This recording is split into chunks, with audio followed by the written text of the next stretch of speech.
Welcome to the Best Known Church Show, where we show you how to 10x your reach with church marketing that will help you increase your impact, make more disciples, and become the cornerstone of your community again.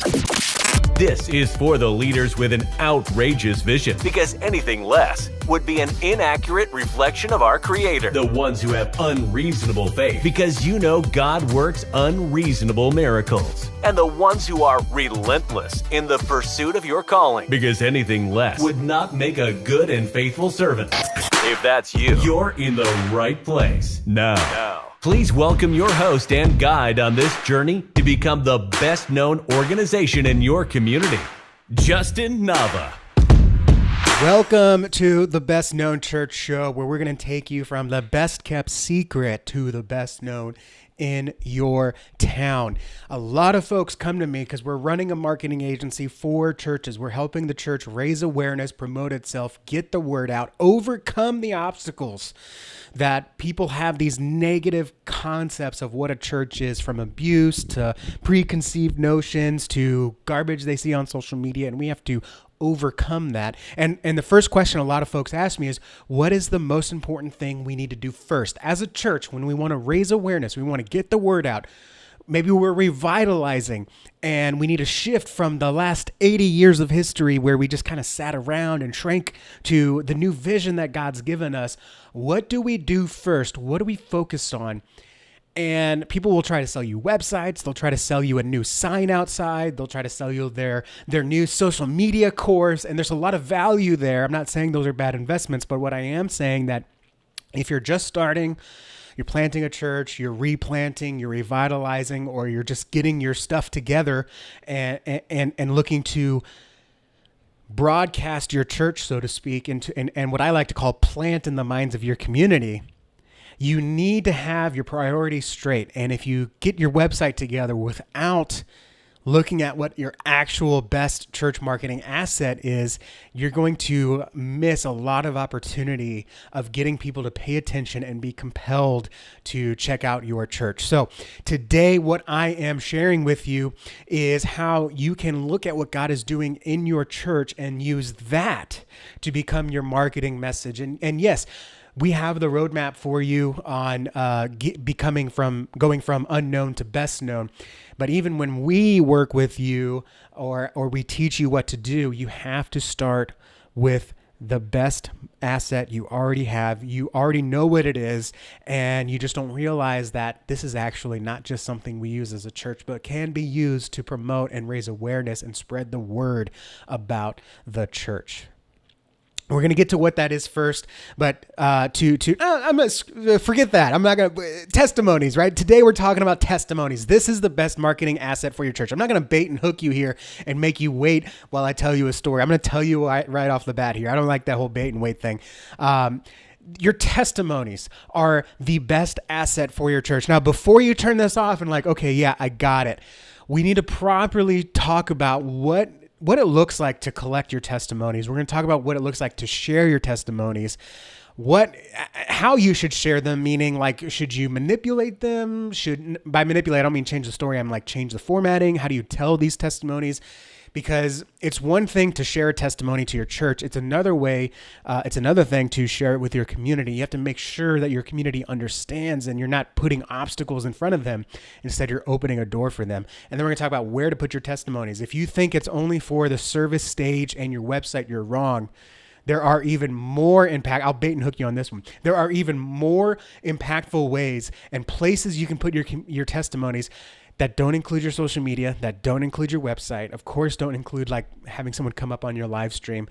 There is a low hanging fruit where you can get your testimonies of God's transformation in your people in front of the eyes of lost people who are not on your website, who are not watching your live stream, who are not following you on social media. You can get these stories out in front of them right when they're most ready to make a visit to your church. And we're going to share that towards the end. So there's a little bait and hook for you to stay with me here. But to share the power of testimonies, check this out. I cannot tell. There are so many variations of this story in my life. And I bet, Pastor, there are many variations of this story in your life as well. In fact, in any husband's life. One of the benefits of working at a church is you get to meet lots of people who know lots of different places to eat. And I love breaking bread with brothers and sisters. It's a great way to get to know them. It's a great way to catch up with them. Maybe they're coming into town. And I always let the other person pick, right? I know my favorite restaurants. I want to know their favorite restaurants. So I always say, let me take you out to lunch and I want you to pick something, one of your favorites or maybe a new restaurant you want to try. And so when I work in church, I get to go to all these restaurants and experience all these different kinds of foods that I would never try myself. Okay. I don't know what I'm doing at a Korean restaurant, but when someone takes me there, I say, give me whatever he's getting, right? Cuban restaurant, Thai restaurant, Filipino restaurant, even Mexican restaurants are my favorite, but I will always say what's good here and I'll try that. So I go to these great restaurants, right? This one time I went into a hole in the wall burger place and it was just burgers, fries, and milkshakes. It looked like a shack off the side of the road. It looked like they could have been selling hardware tools, right? You walk in, you smell wood. There's a little stage in the corner that maybe they have live music. The signs are only whiteboards, but as soon as you walk up to the counter, you can smell that greasy burger being cooked in the back. You can hear those shakers salting the fries. You hear people yelling, order up, and then getting the shake. I mean, it was a wonderful burger place. Just burgers, fries, and shakes. And it was the best burger I had in town. And after church one day, fast forward to another Sunday, I told my wife, I said, where are we going to eat lunch? And she said, I'm craving a burger. And I said, perfect. I got the perfect burger place. I just went there and I'll take you there because it was a really good burger. She said, what is it called? And it was Billy D's or something like that. And I said, it's Billy D's. And she said, well, let me look it up. You know what happens, right? She looks it up and she sees the Google profile and there's just a couple of reviews on it, some pictures of food on it. She's like, this doesn't look like I think Five Guys might be better. And I'm like, no, Five Guys is fine, but this place has the best burgers. She goes to the website and there's just the menu. And she's like, I don't know. No one's really talking about it. I'm sure you liked it. I don't want to try it. Right. And so we ended up going to, I don't know, Five Guys or where else do you get? Maybe the barbecue place. We didn't eat there that day because she had never heard of it. My word of mouth was not good enough. And this is where I'm talking about husbands know what I'm talking about, right? You can tell your wife anything, she won't do it. But as soon as she hears someone else say it, she's like all over it. And you're like, I've been saying this the whole time.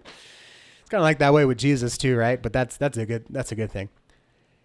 And it's very frustrating to me because I'm like, I know this place is so good, but because someone else isn't validating what I'm saying, it doesn't mean as much. And this is true for any restaurants I try or any shops that I try or events that I go to. I'm afraid to overhype it, but no one else is hyping it up. So my word only means so much. And I'm sure I do the same thing with her. I'm sure she tells me about websites or games or shows, and I'm probably TV shows.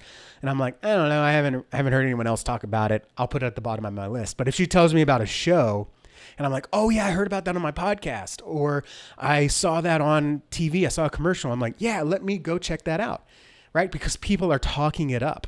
And so all this to say, in your own life, you've experienced the power of other people hyping things up, right? Whether it's you, right? You can go in and talk about yourself in an interview all you want, but if you get that word of mouth referral from someone that already works there, you're going to get that job.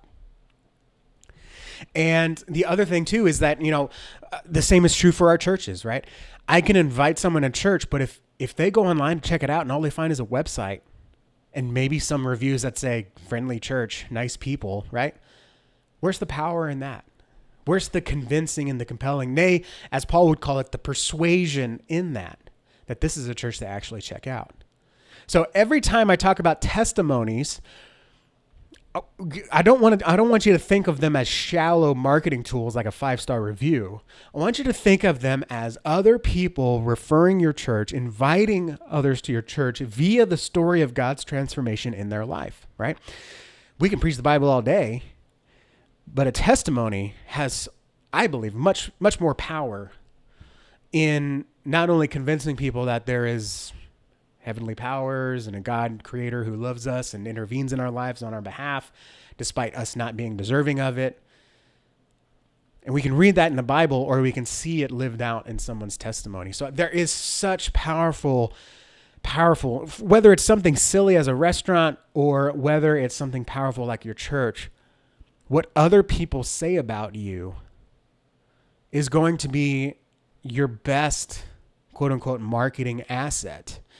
So we can use these testimonies not only to praise God and celebrate and share the gospel and transformative power of God, we can also use them to show we've got people here that used to be in walks of life like yours, and they've been transformed. They've seen hope. They've been found, so to speak. They were lost, but now I'm found. So let me go into some things here that you need to keep in mind with testimonies, okay? Because again, I want you to realize that testimonies don't end on the stage and they don't end on face-to-face conversations. We can collect them and we can use them to help promote our church and engage and compel and persuade our community to visit our church. So I want to ask you today, are you collecting testimonies that are happening in your church? Everyone in your church has a story of change in their life, right? God's intervention, God calling them. There are stories in everyone. This is something that I used to wrestle with myself. I always say I'm a born and bred Baptist boy. I was fourth generation in my church. People knew my name before I knew how to walk. And they probably didn't even know me as Justin. They knew me as the Wilcox grandkid, or great grandkid, really, because I was fourth generation. My great grandparents went there. My grandparents went there. My parents went there and met there. And then I went there as a kid, right? And my kids would probably go in there if we lived in the area still. So I was born and bred in the church, right? I was born and raised in the church, okay? I went to VBS before I even knew what VBS stood for. And in college, I really got to go out of my comfort zone and meet people from all walks of life. And I met people that were army grunts that found Jesus overseas. I met drug abusers that found Jesus at the bottom of a needle, so to speak. I met other people with addictions that were saved, other people in abusive relationships that were saved, and then went on to save their abusers. Or to introduce their abusers to Christ, right? Just amazing stories. And I got real self-conscious. And we were actually at a conference and we had to write our testimonies on a piece of paper and go put it up on a cross, typical church camp stuff. And I was like, I don't know what to write. I felt bad, right? And it wasn't until a friend told me, he's like, how dare you shortchange God like that? That you've been so blessed through your family's generations to be raised like this. You still had to come to Jesus. Being born and raised in the church did not mean you were automatically going to heaven. And I was like, yes, there is a story there, right? And I still think it's not as quote unquote cool, or I would even say as sexy as being being saved from drugs or addiction or anything like that. But it is a story of God's redeeming power, because despite everything that I had going for me, I was still on a one-way track to hell because I was still not good enough. I needed Christ. I needed a sacrifice, right? So everyone in your church has a story of change. Everyone in your church that is a believer needed to be saved, had that repentance moment, right? Depending on your belief, got baptized. There is a story of change. We're going to talk about what that story looks like, but everyone in your church has a story. Meaning, even if you're a small church of 35, you have 35 life-changing, transformative, powerful, by the grace of God, stories that you can be sharing as a church, right? These people are hopefully sharing their stories. But you can also share these stories as the church to show people what God can do in their lives, right? So when you talk about collecting testimonies, don't think about it as what did our church do in this person's life? Think about it as what did God do in this person's life? And let's use that story to show that our church can be a part of this too. So don't worry about if you've got a brand new church plant and you don't have testimonies. Your people, your launch team are probably saved and believers, born again believers. Use their testimonies because again, you're not trying to so much call people to your church. You're calling people to the gospel. Right? That's kind of one of the phrases I'm playing with here as we still continue to build up our ministry is we are really discipleship focused marketing. We don't want to just bring people to the building. We want to bring people to the gospel, right? And we're going to use modern marketing techniques to do that. So you don't have to so much say, I went to, for example, a review I read yesterday. I went to an AA meeting at this church, got to meet some people, came back to the church, accepted my higher power calling, which then I learned was Jesus, and got saved. And now I'm running my family instead of ruining it. I love that. Like, that's a great story of a testimony of how the church came and was part of the rescue plan for this person. But it doesn't have to be that, right? My testimony has nothing to do with my current church. However, A, I do have a testimony for my church, but B, I'm just trying to get people to come hear the gospel. And so regardless if my church played a part in it or not, you can still use that to promote Jesus, and your church is the guide or the road in which people take to meet Jesus and learn about him. Okay, so collecting testimonies, everyone's got one, and don't worry about it not being about your church as long as it's about Jesus. This is something you can use to share God's word. And it sounds weird to use a testimony as marketing, okay, but that's really what it is. Right? God calls them, we persuade them. Those testimonies can be the persuasive tool to bring them to your church and not to a wolf in sheep's clothing. So let's use that to bring people to a God-honoring church like yours if you're listening to this. The last thing I'll say about collecting testimonies is a lot of folks, when I say, hey, do you have any testimonies? They'll say, no, we don't really have a good camera, or we've got a couple. And they think I'm asking about video testimonies. So let's clear that up right here. I'm not asking about video testimonies. I'm just asking about testimonies, okay? So whether you've heard stories of change, whether you've actually taken the time to document it, write it down, or if you've actually taken the abundance of time and video it. And in fact, in most of our collateral, our marketing assets that we use for our clients, we don't use video, right? Video is great, but it's only great on certain platforms. Having them written is much more usable and much more flexible for us to use in promoting churches. So don't worry about, oh, we got to set up the video camera and get so-and-so to come in and we got to schedule all these. No, dude, it can just be an email, right? It could be something written down, right? A lot of connect cards or connection cards will have, how can we pray for you? How can we serve you? Let's also add, what has God done lately in your life? That's a testimony, okay? And I guess I should also specify the testimony doesn't have to just be the redemptive saving of your people. It could just be a need that was met. Okay.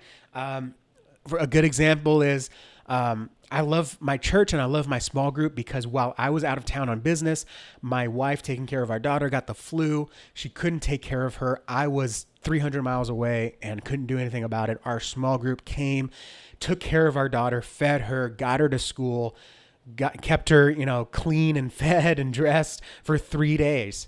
And my wife got to rest and recover. I didn't have to leave my job and get in trouble or try to figure out travel because it was a new job. I couldn't leave, right? Like your first month, this was the first month of a new job I started. You don't have vacation, right? And it was a secular job. It's not like a church where we know what grace is. And so I share that testimony all the time about the power of small groups and how this smaller community within the larger community of the church can be such a supporting player in your life, right? And so it doesn't have to be the God-saving redemptive story. It could just be something cool that God did in your life, to speak like a young person, something cool that happened, okay? So that's... If you haven't already, start collecting your testimonies, okay?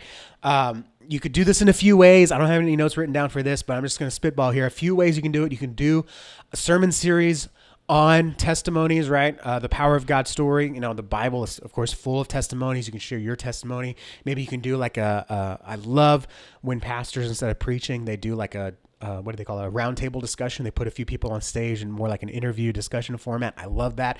Talk about stories. Maybe you can do a curriculum of like how to share your testimonies and how to write them down. I've got a framework that I like to use, but maybe You do like a Bible study plan in your groups or Sunday school, whatever you call it, on figuring out your own testimony and working that out, and then they can share that with you. You could also just do an email, right? Send an email blast or a text blast to your church. Hey guys, we want to know what God's done in your life. Whether it was 10 years ago or 10 minutes ago. What's God done? What's something cool that's changed the way you look at life or live? And we'd like to share that with everyone else because there's a lot of hope and power in testimonies. You'll find some amazing stories from introverts like myself that you never would have thought you would have heard. But because you introduced it in a way that's a one-on-one, very low threshold, you can easily collect that testimony. Okay? Now, once you have that testimony, once you have your testimony, you want to share it everywhere. Okay? I know this is scary for some people, and yeah, you need to get permission, or you should get permission. One of our ministries, we actually have a form because it is a nationwide ministry. We actually have a form where people can submit their testimonies, and we do ask them for permission. Can we use your story in our promotions, right? Because that's one of the things we love to celebrate what God's doing through this ministry. We also want to share it in our emails, Facebook profile, all the platform, all that stuff. But we do want to get permission, right? Because there are some sensitive stuff. So yes, get permission. But once you have permission, you want it everywhere.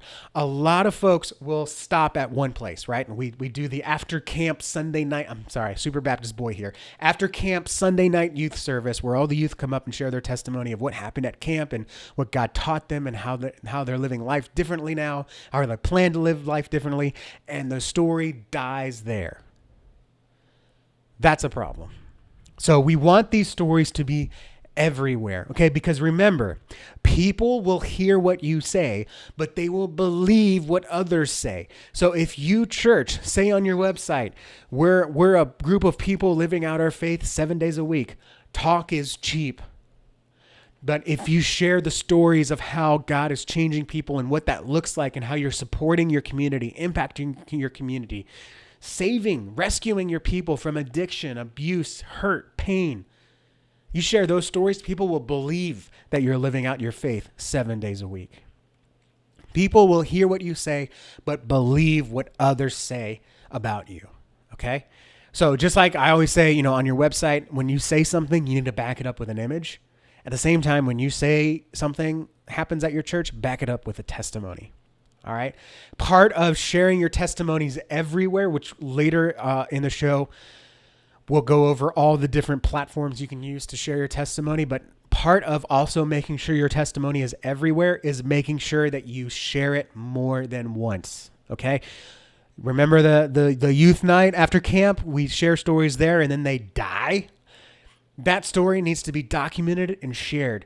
Not only in promotion for next year's camp, not only in celebration the week after, but share it mid-December. It helps you kind of keep track of it too as the ministry leader. Hey, Joseph, you said you were going to do this. You felt this. How's that going?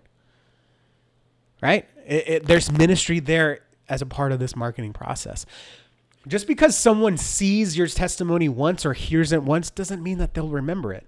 And you and I both know that they won't remember it when they need to remember it most. So we've got to exercise, repetition, and follow-up even in our testimonies. So every testimony you share can be shared multiple times throughout the year. I love to take testimonies and make a if you have pre-service slide, take a testimony, write it out on a slide, and let that run, right? And if you get enough, you've got slides of testimonies for the first Sunday of the month, then a few slides of testimonies for the second Sunday. And you're sharing that same testimony over and over again, and people are going to see it. First of all, different people are going to see it at different times, right? Because just because you show it once doesn't mean everyone in the church saw it, because some of them weren't there. And then not only that, the people that see it again, no one's going to, how many times do you pass a billboard on the street and you're like, oh, this billboard again? No, you don't say that. You're just like, oh yeah, cool. I remember that. Or yeah, I saw that. Can't forget about it. It's the same thing. I think so many of us get afraid of repeating ourselves. You know how many times I've taught this? Okay? That's why I have like one-liner outlines and I can talk for 45 minutes on this.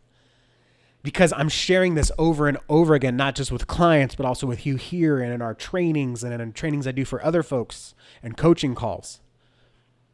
Because repetition is where I'm hitting different people, but then also someone hears me say it a third time and that's when it clicks. And then a fourth time helps reinforce what they've done. They try it on their own. They listen to it. They hear it a fifth time and they're like, oh, this is what I did wrong. And only by the seventh time did they start to try to get it right. Does that make sense? Only by the seventh time do they actually start to get on the right track. So just because you say it once doesn't mean they'll remember it. Repeat yourself.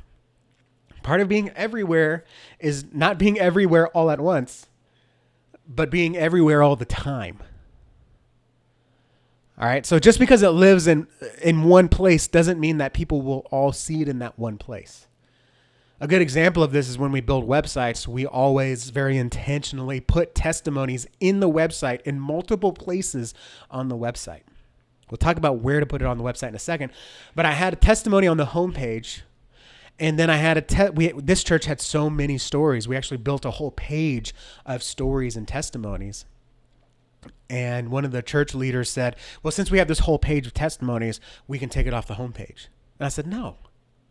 I said, just because it lives on the testimonies page doesn't mean that someone's going to go and read that story on the testimonies page. The testimonies page is like out of the way.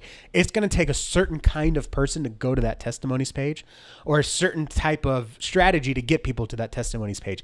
Most people are going to land on your homepage. That's where most eyeballs are. So we need to have your quote unquote best testimonies on the homepage, so the most people will see it. But we also have it on the testimonies page, because if you're there, you might as well see all the testimonies, okay? Same thing with your, maybe you got youth testimonies, right? Yeah, they should be on your camp sign-up page. They should also be on your youth page. They should also be on your youth social media several times a year.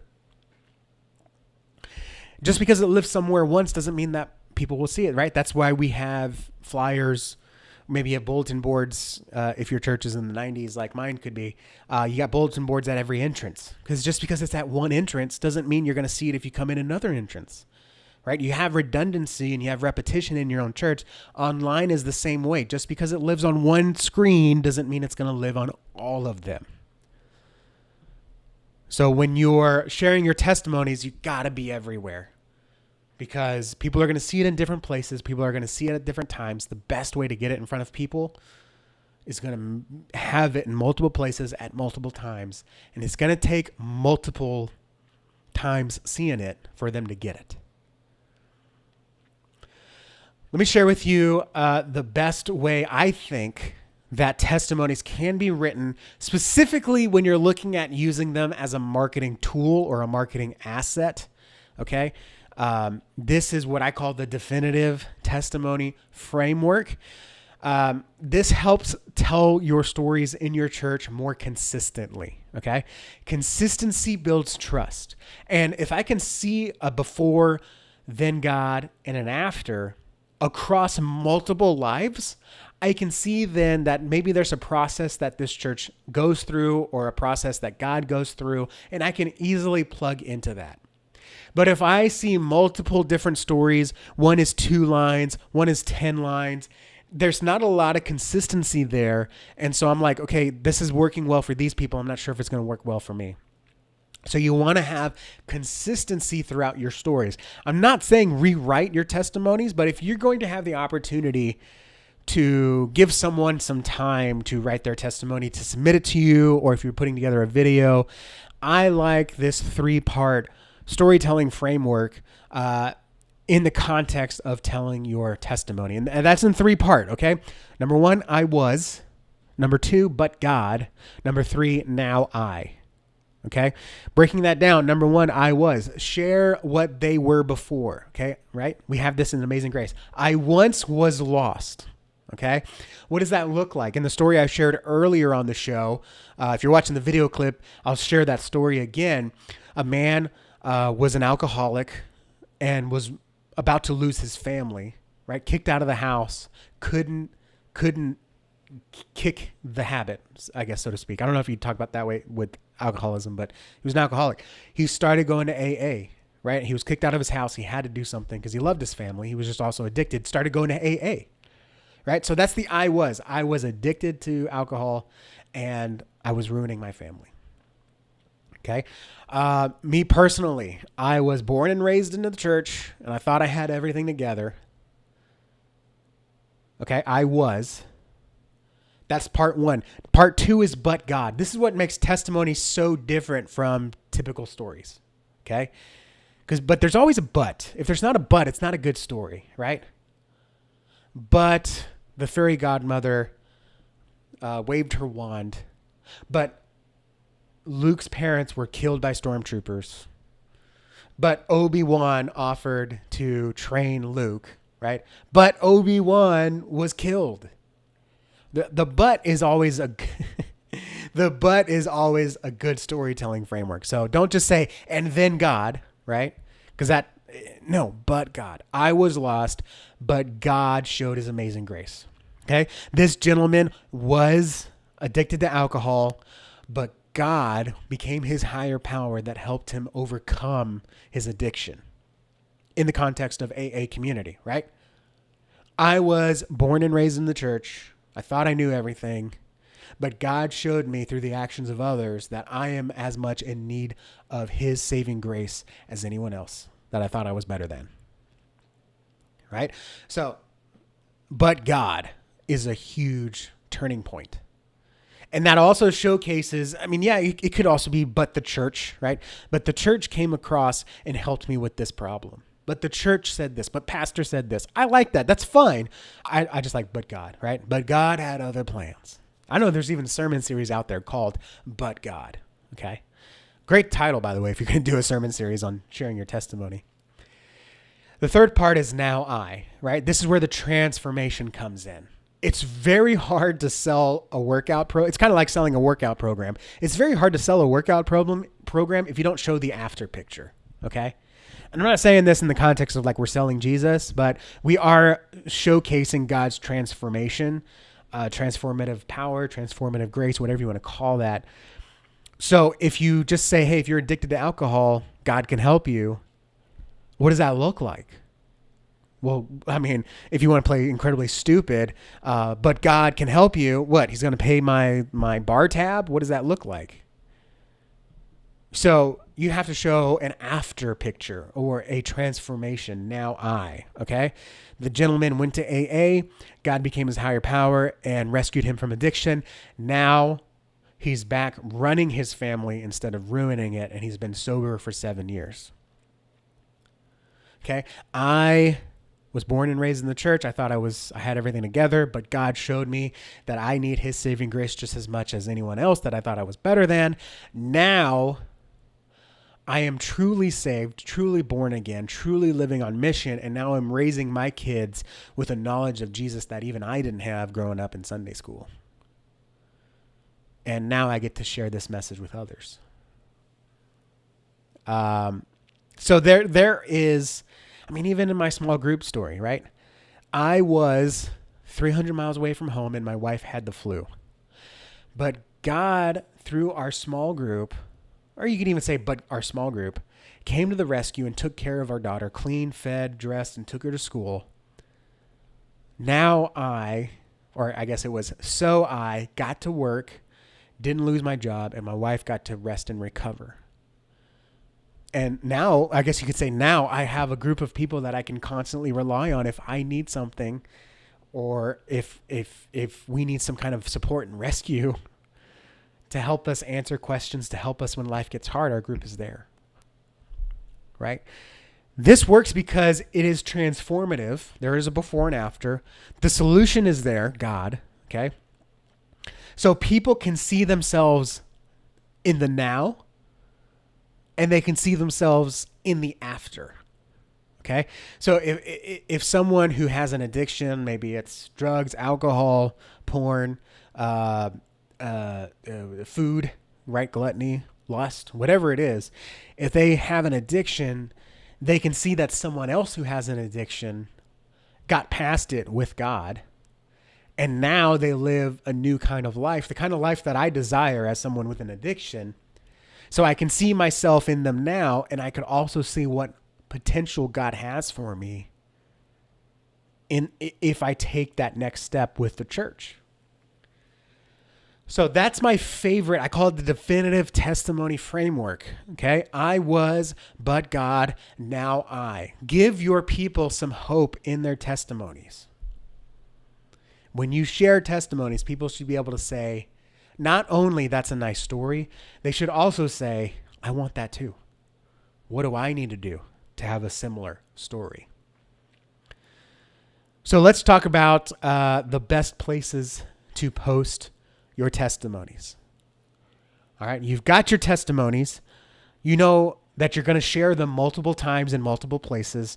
And you've even taken the time to, if not coach your people through how to write their story using the definitive testimony framework, but you at least have your testimonies that showcase the transformation of God. I don't think there's such thing as a badly written testimony. All testimonies are good and can be used for good. I just think that there is a way we can clarify it to give it maximum communication possibility, if that makes sense. So the best places to post your testimonies, let me run through some of the places that we already know. Okay, you can share them in service. I love when we're editing service videos and we see a shot where someone comes up that's not the pastor to share their testimony. One of my favorite things to see on a church live stream or a church service recording. Okay, we know you can share them from stage. We know you can share them in the classroom. Easy, right? A lot of churches don't put them on their website, so let's start there, okay? It is starting to catch on, which I'm very happy, but not enough churches put their own testimonies or stories of God on their church website. So you've got to put it on your website, okay? If you go and look at any other e-commerce store or website that's not a big brand, a big box brand, whatever, you're going to see testimonials. Any weight loss product, you're going to see testimonials. Even like bed sheets, go to Brook Linens, you'll see testimonials. These are the softest sheets ever, right? This worldly garbage has testimonials. Our websites actually matter to people's eternal livelihood. So let's put our testimonials on our church website. Where do you put them on your church website? Number one, put it on your homepage.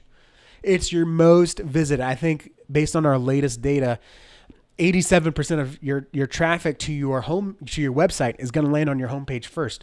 Let's give them a testimonial. Where on your homepage?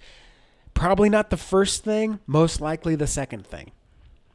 If you make a claim, right? This is a place where you can work out your faith. This is a place where you are welcoming. You need to be able to back that up as soon as they decide to scroll down and say, okay, now I'm going to check this place out.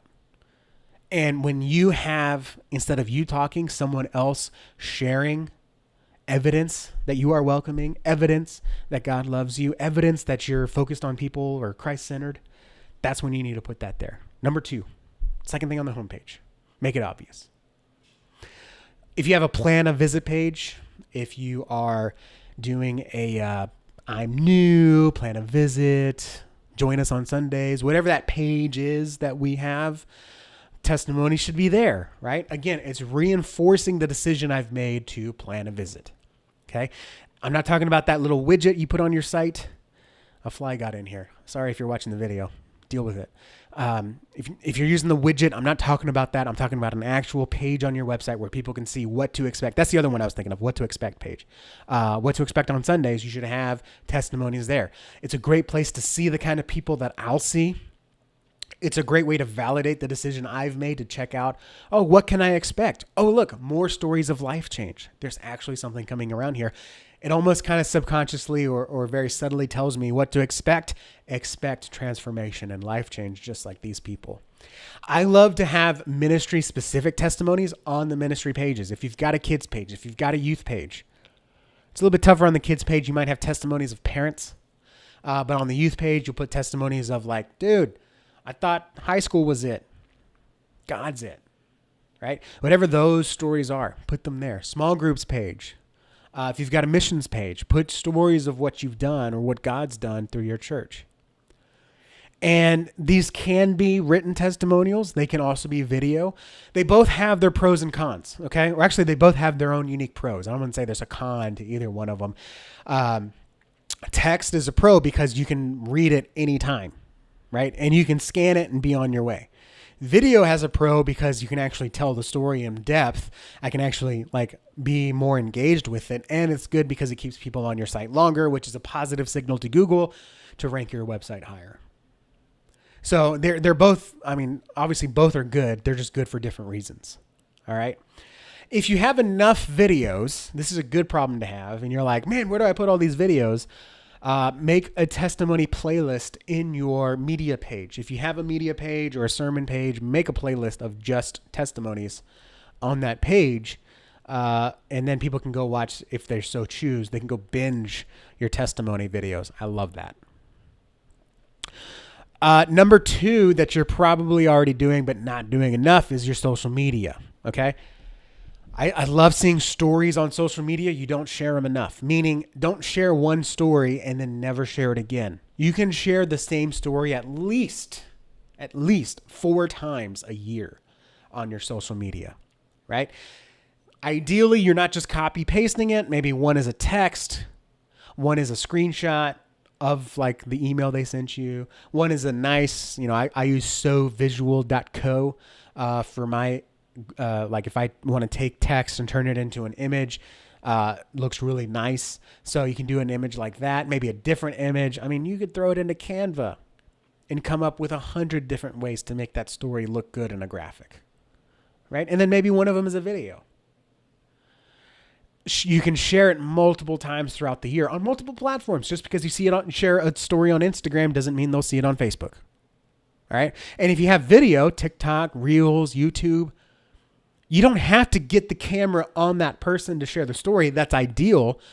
But you could just share that story as a pastor, right? How many times have I shared to you that redemptive story of AA, or God through the church, through AA, right? You heard it from me. So pastor, church leader, you can share that story, especially if the person wants to be anonymous. This is great for benevolence, by the way. Right? If you have a benevolence ministry, a ministry that helps people get clothes for interviews, put gas in their car, get bus tickets to family funerals, whatever that looks like, right? Food on the table, maybe. Obviously, you're not going to get video of these people telling their story. You can get video of your volunteers telling the stories that they've witnessed. So don't let that stop you from sharing these stories on social media via video. I think that's a powerful thing. In fact, even on my own TikTok, I shared 2 of my favorite clients' stories. It's just me talking to TikTok, but I'm sharing that story, that testimony. And then on social media, at least once a week, should you be sharing a testimony. This is part of my Beast formula. I'm putting together a training on it, but if you just search Justin Navi, you might find it from some interviews I've done with other people. At least once a week, you should be sharing a testimony. Again, this doesn't have to be a life-changing redemption, like, oh, this is the best testimony ever. It could just be something God's done in your church, right? It sounds stupid to say it that way. Can I be honest? It's just something God's done in your church. Man, what has God done in your church? Sent a missionary, healed someone, provided when you didn't think provision was coming. Someone wrote a big check to the church, right? I know we're kind of hesitant to share stuff like that, but that's huge. It means someone looked at the money they had and said, instead of me hoarding it or me spending it selfishly, I'm going to give it to church to make a greater impact. I think that's cool. I like that story. But every church is uniquely equipped to uniquely reach unique group of people. And if you think that kind of story is not going to reach that people that you want to reach, don't share that kind of story. Instead, just share what you're doing share the end result of what you did with that money, right? I think that's fine too. So you can, any kind of story you can share once a week. And so if you think about it, you only need 90 stories and you've got a whole year's worth of testimony because you're going to share each one of them. I'm sorry, not 90. That's 90 days and 3 months. How many weeks are in a quarter? What's 52 divided by 4? Somebody help me out. 13. You only need 13 stories and you're good for the whole year. Because you're going to share one a week and you're going to share that one multiple times a year. And if you get up to 20, great. Then you only need to share them twice a year. But now you can share them on other platforms. You see what I'm saying? That's social media. Let me share with you the 2 that I don't see churches doing enough. And one of them is going to be so powerful for getting to the people that are lost that don't even know that they don't know you. You notice I spent a lot of time talking about the people that don't know you. Those are the most important people because they don't know you exist. Email for your own internal use at the church, right? Such an important thing. You're already bothering your people through email with your newsletter. Why not bother them with a story of grace and salvation or something that God's done? We bother them with prayer requests. Let's bother them with a praise. So anytime you collect a testimonial, email it to your congregation. Say, hey, look, this is what God's done. This is what God did at camp. This is what God did at VBS. This is what God did this past week in our church. This was something we didn't know that God was going to do. We trusted an unknown to a known God, and look what happened. It gives your congregation more stories to tell of things that are happening in your church. And you don't have to rely on an algorithm to hopefully show it to them. You can just give it directly to them through an email. Or if you have an email list of people that have come to your events and you're using it, they're warmed up, send it to them. The last one is my favorite that we're going to talk about today. It's not the last place you could share, but it's the last one we're going to talk about today. And that is in your Google profile. Okay. When you search for your church, or when you search for churches in your area, before any website result, your Google profile is going to show up. And that's going to be listed under a section called Places. Okay. It also shows up when people search for your listing in Google Maps or Apple Maps. That listing that shows up for your church or other churches is your Google profile. And this is also where people leave reviews of your church. And this is specifically what I'm talking about. Because when people are searching for churches and they hit your Google profile, whether it's in the local places or whether it's in the maps result, and they look at your reviews, this is primo real estate for you to share God's stories and your testimonies to people who are lost and will never visit your website, never visit your social media, never get your emails, but they will see this. This is my favorite place to share testimonies with lost people that don't even know that they don't know you. And it's free, right? So, if I'm searching for a church, again, just like the story I told you, I'm going to search for it on Google, just like I would search for a burger joint, okay? And I see this church and I look at the reviews, and instead of seeing generic 5-star reviews that nice church, friendly pastor, funny pastor, friendly people, nice facilities, great kids ministry. You know who writes reviews like that? The kids ministry leader, the pastor's wife.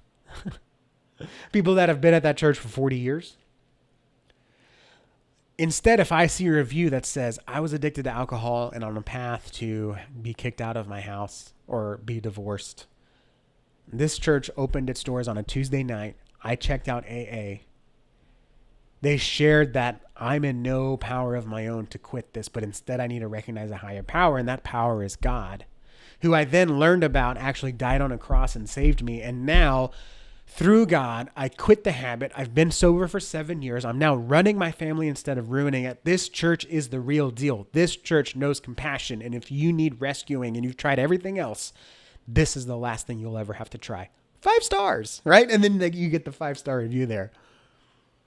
But how much more powerful is that to get someone to say, this is the church to go to?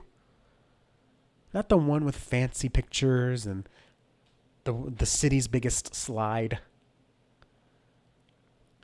It's the one that's actually saving people and transforming lives. And that's what I need. I need purpose. I need hope. I need someone to show me a little empathy and compassion. And if that's your church, those are the testimonies you need to share. And the best way to get it in front of people is using those Google listings and using those 5-star reviews. And that's what's going to get people to say, I need this church. Or that's what's going to get people to say, this is the place that's equipped to serve me. Even though they may not use that language. They're going to say, this is the place that gets me. Because they got him, they got her, and I'm just like him or her, and I want what they have now. Remember, I was, but God, now I. I'm like they was. I need the God that they have because I want what they have now. Tell me where to go. What time are you open? And you don't need them to go to your website. You don't need them to follow on social media. You just need them to feel the God's call. Excuse me. You don't need them to do to follow you on social media. You don't need them to get on your email list. You just need them to feel God's call to go to a church. They're going to search for churches. They're going to find yours. They're going to find your testimonies in your Google profile. The other ways you can share it are those Google profile posts, but those are volatile. Your reviews stick with you forever, for better or for worse. So let's use them for better. Okay? I went deep on this topic of testimonies. It is such a small puzzle piece, and if you want to get the whole puzzle of the ways you can promote your church, go to bestknownchecklist.com. Again, that's bestknownchecklist.com. You can get the full rundown of everything you can do to promote your church and get people talking. And included in that is that Google business profile that we talked about. So bestknownchurch.com. So I ask you again, which review sounds better? Nice church, friendly pastor, fun people, great coffee on Sunday mornings. Or I once was lost, but God found me, and now I'm saved. Which review sounds better? Which testimony sounds better? Hey, come to our church. We got really good music. Or come to our church. They help me be a better father because I have the ultimate role model of God the Father. Come to our church. We have fun small groups. Come to our church because when I needed someone the most and no one could help me because I was 300 miles away and my wife was sick and we had no family near us, they came to our rescue and they helped us. Which sounds better? This is the kind of stories we need to be telling at our church. Not about our facilities, not even so much about our people, but about our God. Thank you for watching the Best Known Church Show. I appreciate you taking the time. This was a longer episode at about 50 minutes, but if you're listening to this, I appreciate you. I appreciate everyone, but I appreciate you the most because you take this seriously, and I love that. And I want to help you. So go to bestknownchecklist.com. If you can help me liking this podcast, subscribing to it wherever you're watching it, leave a review if you want to. If you're on Spotify, you can ask a question and we can answer it on the show, or leave a voicemail and we can answer it on the show. God bless you guys. I'm thankful for every one of you, and I'll see you next week.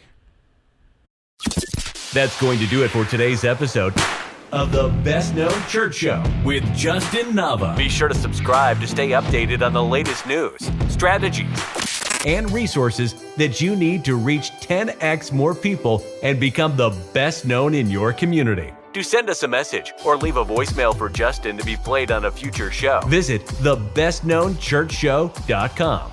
And if you'd like to work with us so you can focus on your ministry, give us a call at 832-861-7654.